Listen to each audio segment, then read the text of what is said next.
Hello दोस्तों, मेरे YouTube channel पर आपका स्वागत है। तो चलिए कहानी शुरू करते हैं। कहानी अच्छी लगे तो प्लीज़ चैनल को लाइक शेयर। अगला दिन दोपहर का वक्त मुंबई सारंग विला में पूरी सारंग फैमिली मुंबई पहुंच चुके थे और कशिश भी मीरा को लेकर डायरेक्ट मित्तल मेंशन के लिए निकल गया था, क्योंकि अब राशि को वो लोग संभाल सकते थे। सुधांशु भी अवस्थी हाउस के लिए निकल गया था। ध्रुवी धैर्य के साथ सारंग मेंशन के लिए निकल गई थी। रुद्र फलक अपने कौशिक मेंशन के लिए निकल गए थे। ऋतिक प्रकृति और बाकी सब लोगों के साथ अपने फार्म हाउस के लिए निकल गया था। महक की जब नींद खुलती है तब वो देखती है शिवांश आज अव्यक्त के साथ बालकनी में रखे सोफे पर बैठा खेल रहा था। महक उन दोनों की तरफ देखकर मुस्कुरा देती है और बाथरूम की तरफ चली जाती है। कुछ देर बाद महक फ्रेश होकर आती है और शिवांश की तरफ देखते हुए कहती है, शिव, अभी को नहलाने ले जाइए। शिवांश महक की बात पर बोला, आंटी, मैं और अभी फ्रेश होकर आ चुके हैं। महक शिवांश की बात सुन 2 मिनट चुप रहकर उसके सामने आकर बोली, शिव, मुझे पता है कि एक माता पिता की जगह किसी और को देना बहुत बड़ी बात होती है, लेकिन अगर आप मुझे मम्मी कहें तो मुझे ज़्यादा अच्छा लगेगा। शिवांश महक की बात सुन 2 मिनट चुप रहकर बोला, ठीक है। महक अपना सिर हिला देती है और उन दोनों की तरफ देखते हुए कहती है, तो आप लोगों को लंच नहीं करना? दोपहर हो चुकी है। महक की बात पर शिवांश अपना सिर हिलाते हुए बोला, आप चलिए, मैं अभी को लेकर आता हूँ। महक अपना सिर हिलाते हुए कमरे से बाहर चली जाती है। शिवांश कमरे में आकर अव्यक्त को बिस्तर पर बैठाते हुए बोला, अभी बदमाशी मत करना, मैं वॉशरूम से आता हूँ। इतना कहकर शिवांश तकिया अव्यक्त के सामने रख देता है और बाथरूम की तरफ चला जाता है। अव्यक्त अपनी नीली आंखों को टिमटिमाते हुए गए शिवांश की तरफ देखने के बाद तकिया उठाकर जमीन पर फेंक देता है और बिस्तर से उतरने की कोशिश करने लगता है।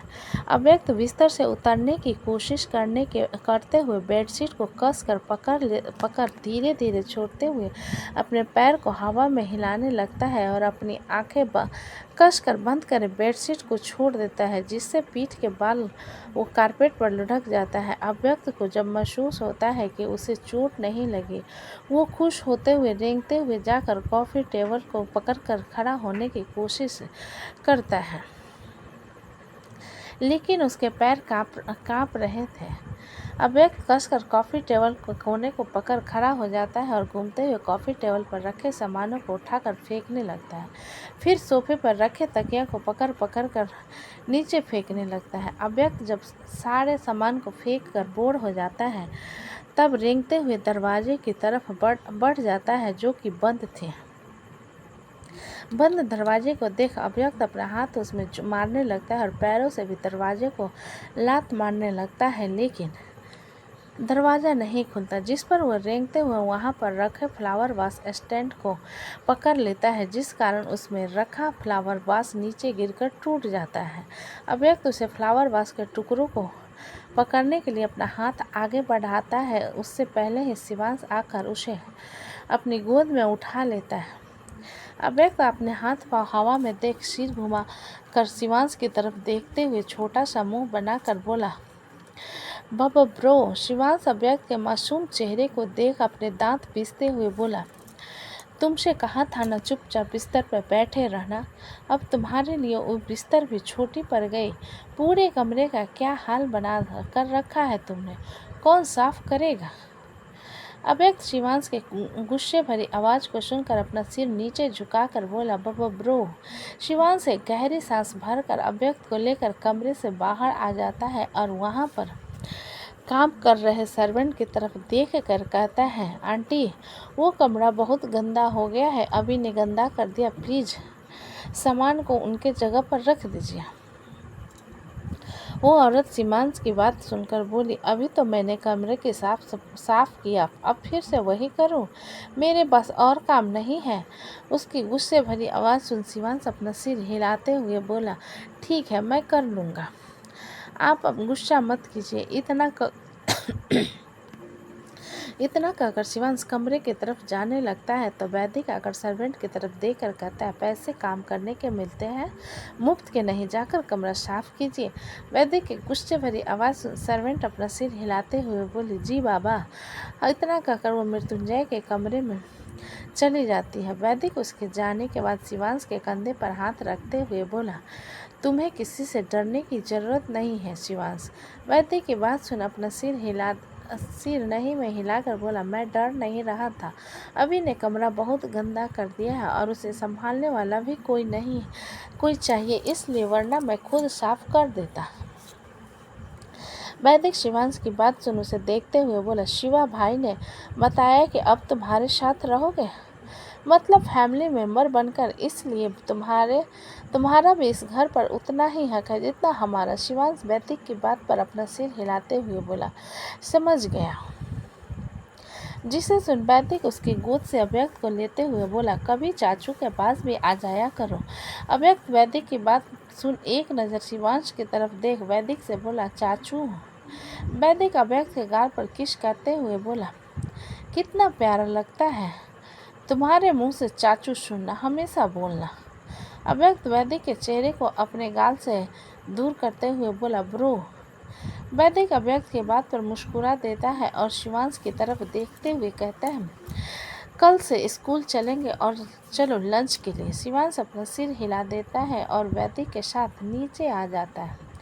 इधर शारंग हवेली मृत्युंजय स्टडी रूम में बैठा बहुत ही पुरानी फाइल पढ़ रहा था जिसमें अनाथालय के बारे में सारी चीज़ें लिखी हुई थी। जब शोभित संजीव को देखकर अपने साथ अंदर आता है, मृत्युंजय संजीव को देखकर बोला, हेलो संजीव, आओ बैठो।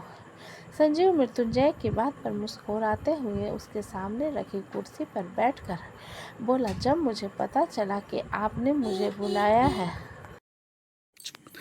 मैं थोड़ा सरप्राइज हो गया था कि मैं आप जैसे इतने बड़े आदमी से कि क्या काम सकता हूँ। मृत्युंजय संजीव की बात पर अपना सिर नहीं में हिलाकर बोला, शर्मिंदा मत करो, हम सब बिजनेसमैन ही तो हैं।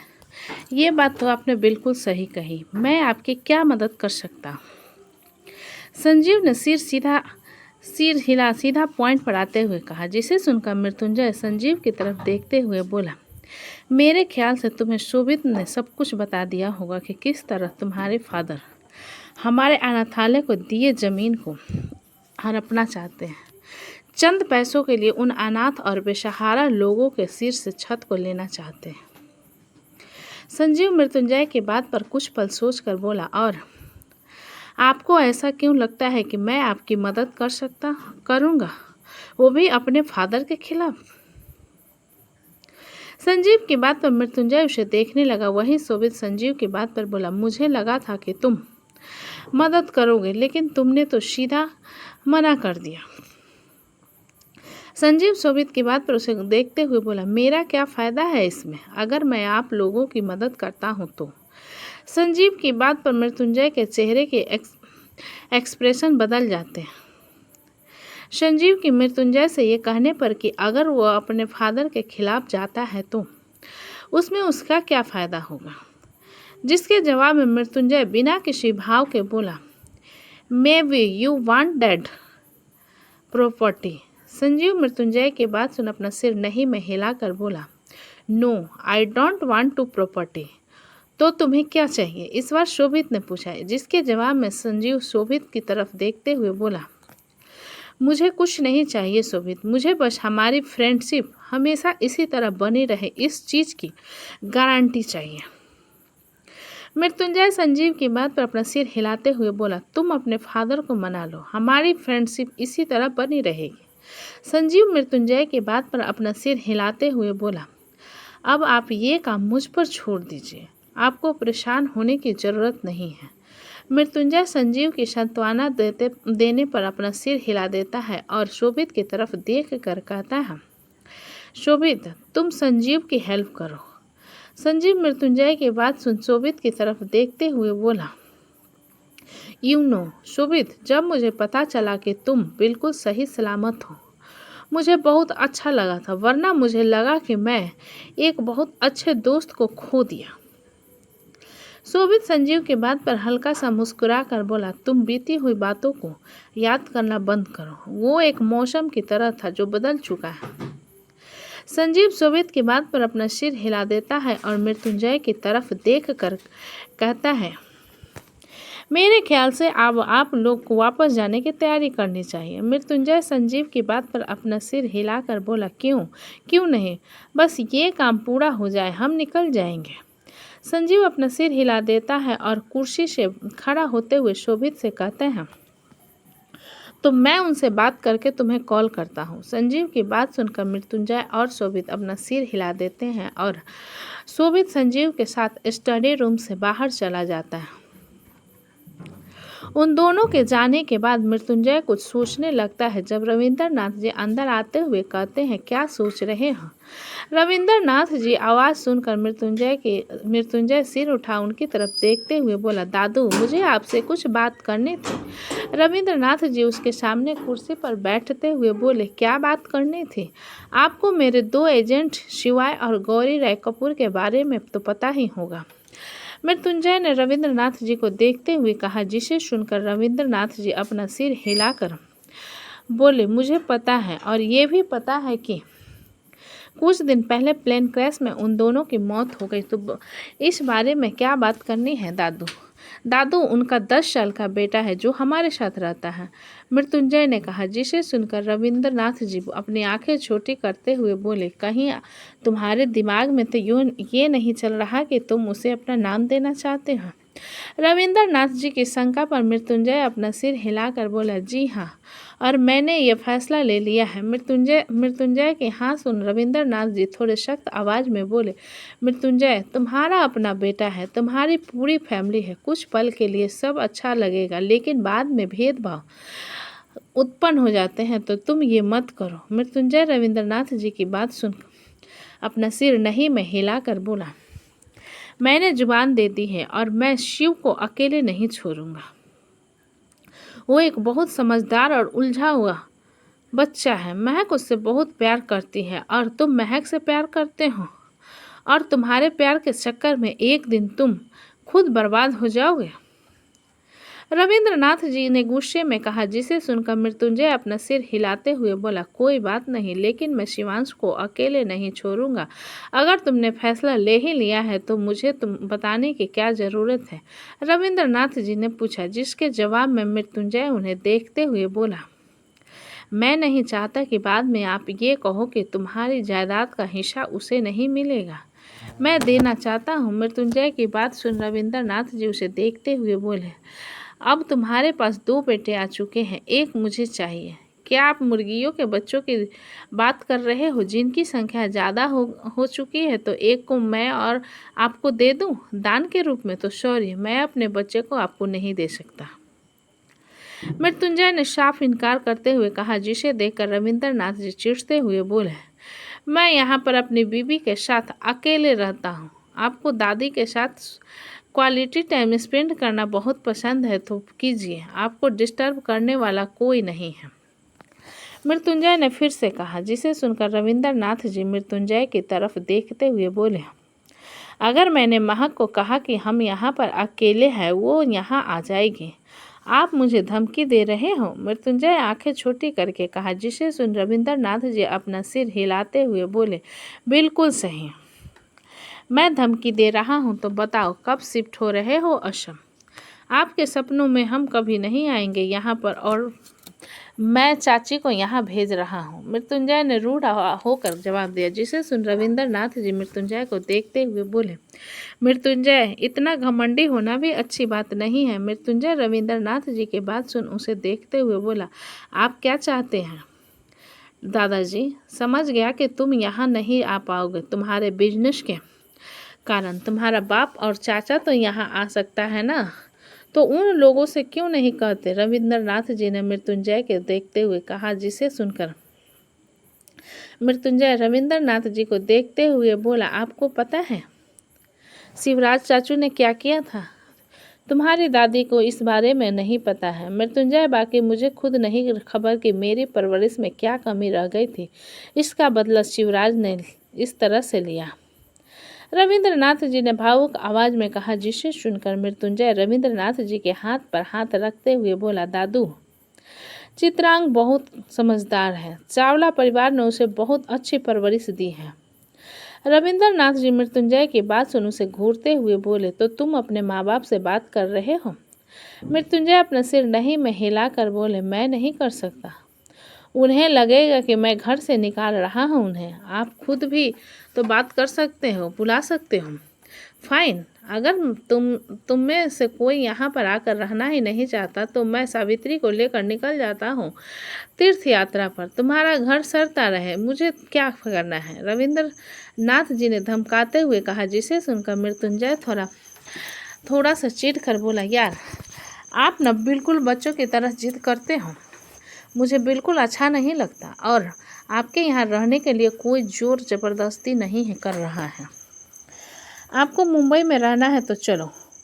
मृत्युंजय की बात सुन रविंद्रनाथ जी चुप हो जाते हैं, जिसे देखकर मृत्युंजय गहरी सांस भरते हुए कहता है, दादू, मुंबई का घर सिर्फ कहने के लिए आपका नहीं है, वो आपका घर है। आपको वहाँ आने के लिए किसी को पूछने की जरूरत नहीं है।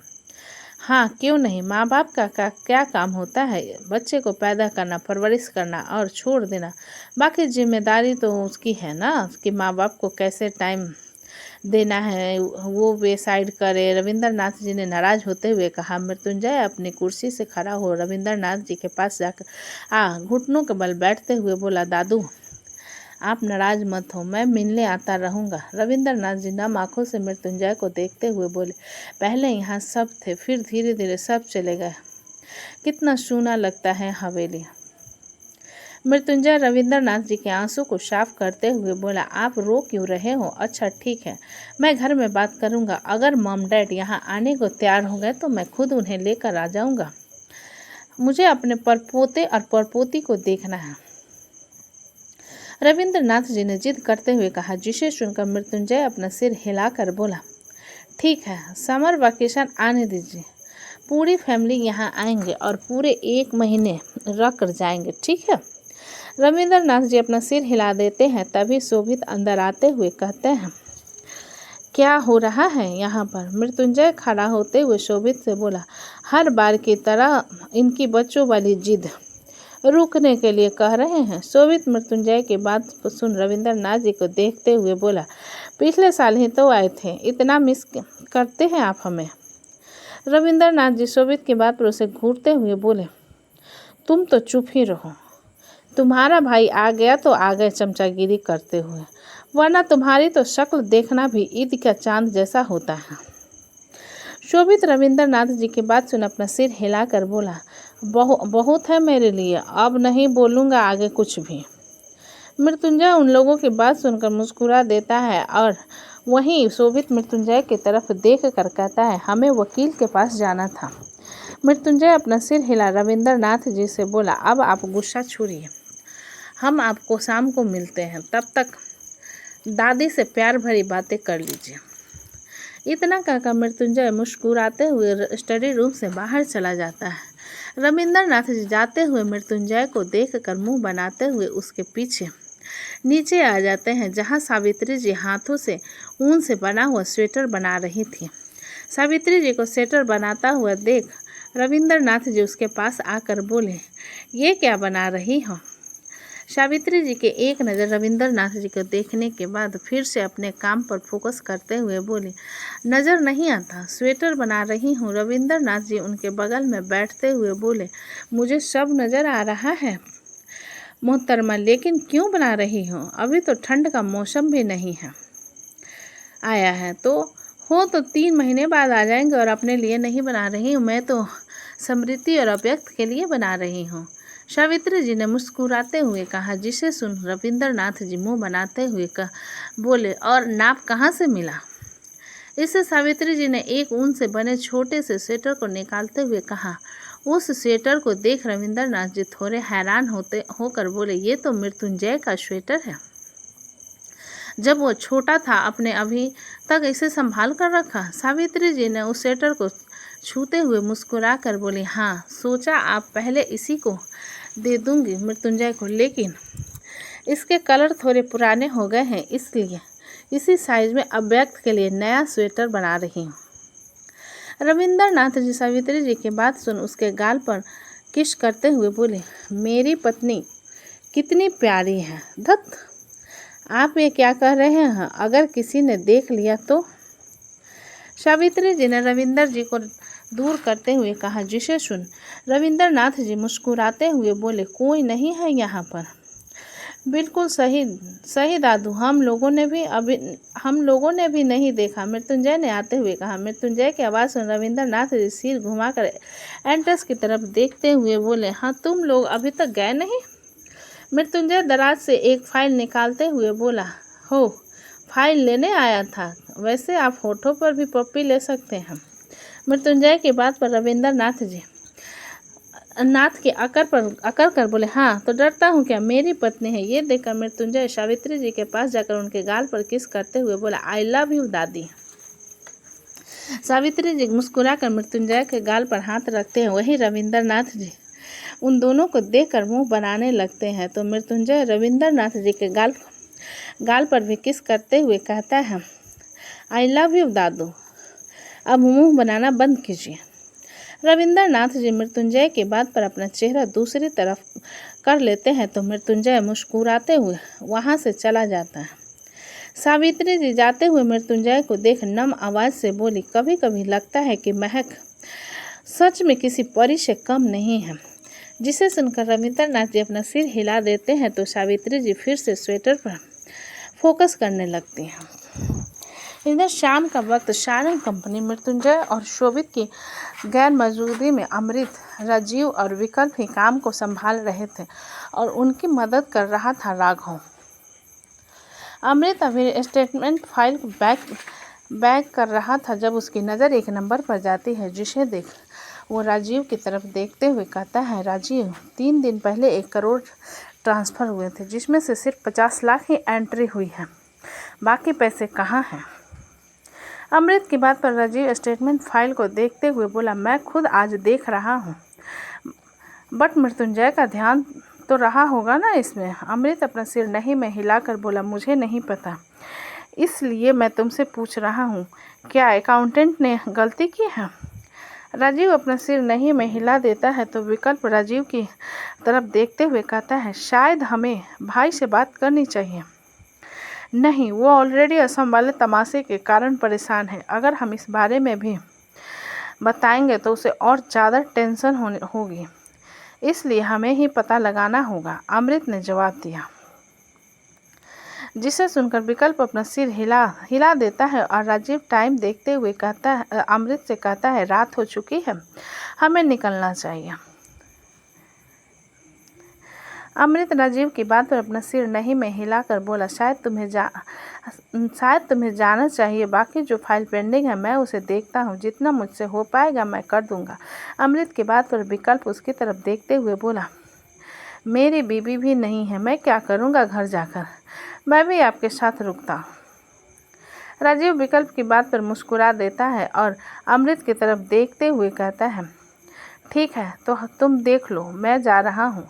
अमृत अपना सिर हिला देता है तो राजीव केबिन से बाहर चला जाता है। उसके जाने के बाद अमृत विकल्प की तरफ देखते हुए बोला, कॉन्फ्रेंस रूम में चलते हैं, वहाँ पर एक्स्ट्रा जगह मिल जाएगा।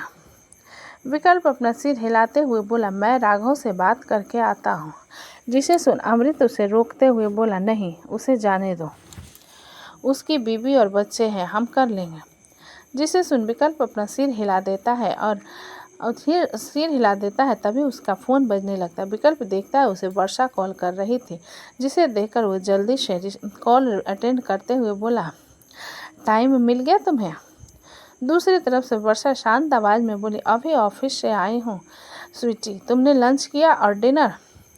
वर्षा के बात पर विकल्प बोला, मैंने लंच कर लिया था और डिनर ऑफिस में कर लूँगा। तुमने डिनर किया? नहीं, अभी मैं फ्रेश होकर आई हूँ। और क्या घर नहीं जा रहे हो जो ऑफिस में डिनर करना चाहते हो? वर्षा ने पूछा, जिसके जवाब में विकल्प अपना सिर हिलाते हुए बोला, थोड़ा सा अकाउंट में गड़बड़ी आ रही है और कुछ फाइल पेंडिंग पड़े हुए हैं, बस उन्हें ही कंप्लीट करूँगा। भाई भी है मेरे साथ। विकल्प की बात सुन वर्षा कुछ पल चुप रह कर बोला, भाई? मृत्युंजय भाई? नहीं, अमृत भाई है। मृत्युंजय भाई अभी तक वापस नहीं आए, विकल्प ने जवाब दिया। जिसे सुन वर्षा अपना सिर हिलाते हुए बोले, ठीक है, अच्छे से काम करना, मैं डिनर करने जा रही हूँ। जिसे सुनकर विकल्प ओके कहकर कॉल कट कर देता है। विकल्प अमृत की तरफ देखता है और जब अमृत का फ़ोन बजने लगता है तो वो देखता है उसे वैशाली कॉल कर रही थी। जिसे देखा अमृत मुस्कुराते हुए कॉल अटेंड करके बोला, आज नहीं आ पाऊँगा, थोड़ी देर हो जाएगी, आराम से डिनर कर लेना और सो जाना। जिसे सुनकर दूसरी तरफ से वैशाली चीखते हुए बोली, पहले बोलना चाहिए था, तुम्हारे लिए जो खाना बना कर लाया रखा है वो कौन खाएगा? अमृत वैशाली के गुस्से भरी आवाज़ पर एक गहरी सांस लेते हुए बोला, वैशाली, मैं खा लूँगा कल सुबह, मैं बासी खाना खा सकता हूँ, इसलिए अब चिल्लाना बंद करो। अमृत की बात पर वैशाली अपना सिर हिलाते हुए बोली, समझ गए बेटा, तो आराम से काम करना और ज़्यादा रात तक जागना नहीं। हमने देखा है तुम्हारे केबिन में रेस्ट रूम है, जहाँ जाकर सो जाना। अमृत वैशाली की बात सुन अपना सिर हिलाते हुए बोला, ठीक है, और समृति का भी ख्याल रखना, चलो bye, good night. Good night इतना कहकर वैशाली कॉल कट कर देती है। अमृत वैशाली के कॉल कट करने के बाद विकल्प की तरफ देखते हुए बोला, चलो काम शुरू करते हैं। विकल्प अपना सिर हिलाता है और फाइल्स पकड़ते हुए कॉन्फ्रेंस रूम की तरफ दोनों चले जाते हैं। तो दोस्तों, कहानी कैसी लगी मुझे कमेंट में लिखा। अच्छी लगे तो प्लीज़ चैनल को लाइक करें, सब्सक्राइब करें और ज़्यादा से ज़्यादा शेयर करें। कहानी को पूरा सुनने के लिए धन्यवाद।